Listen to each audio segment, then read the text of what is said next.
یہ روزے دار اپنی کمائی کو حرام سے محفوظ کر لے۔ جس طرح روزے کی حالت میں حلال چیز کو کھانا پینا بند کر دیتا ہے، اسی طرح روزے کا سبق یہ ہے، روزے کا تقاضا یہ ہے، روزے دار حرام چیز کے قریب نہ جائے، اپنی کمائی کو حرام کی گندگی سے پاک کر لے۔ اللہ کے پاک پیغمبر جناب محمد الرسول اللہ صلی اللہ علیہ وآلہ وسلم نے اس بندے کا انجام بیان فرمایا جو حرام کی کمائی کھاتا اور پیتا ہے،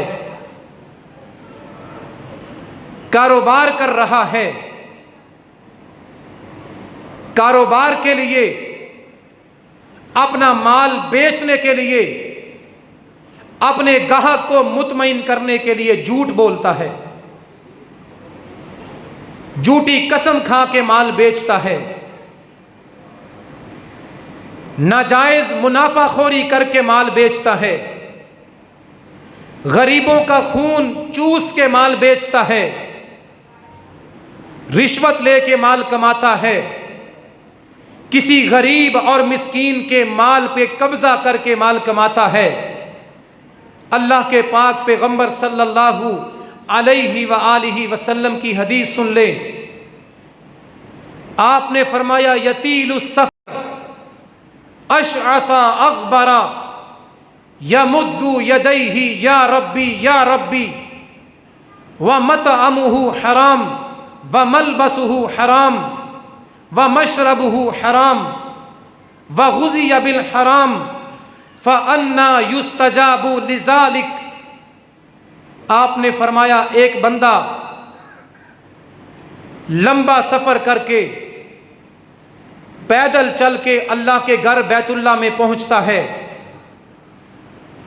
کئی دنوں کئی مہینوں کا سفر کر کے اپنے پاؤں پہ پیدل چل کے اللہ کے گھر میں آ کے کھڑا ہوتا ہے، سفر کی وجہ سے تھک چکا ہے، بال مٹی سے بھرے ہوئے، کپڑے مٹی سے گندے ہیں، لمبا سفر کر کے بیت اللہ میں آ کے کھڑا ہو گیا، اپنے ہاتھوں کو آسمان کی طرف اٹھا لیا اور دعائیں کرتا ہے یا ربی یا ربی، اللہ سے سوال کرتا ہے، دعائیں کرتا ہے، پیدل چل کے لمبا سفر کر کے اللہ کے گھر میں آ کے دعائیں مانگ رہا ہے، سوال کر رہا ہے، لیکن جو اس نے لباس پہنا وہ لباس حرام کی کمائی کا، جو یہ کھانا کھاتا ہے وہ حرام کی کمائی کا، جو گھر میں پانی پیتا ہے وہ بھی حرام کی کمائی کا، جو غذا کھا کر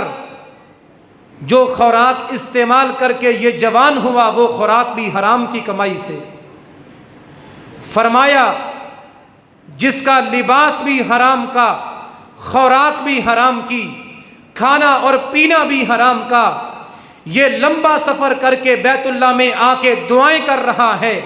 اللہ اس کی کسی دعا کو قبول نہیں کرے گا کیونکہ اس کی کمائی حرام کی تھی۔ روزے کی حالت میں حلال چیز کو کھانا پینا چھوڑ دیتے ہیں، اسی طرح پورا سال حرام کی کمائی کو بھی چھوڑنا پڑے گا۔ اگر روزے رکھ کر قیام کر کے رمضان کی عبادات کر کے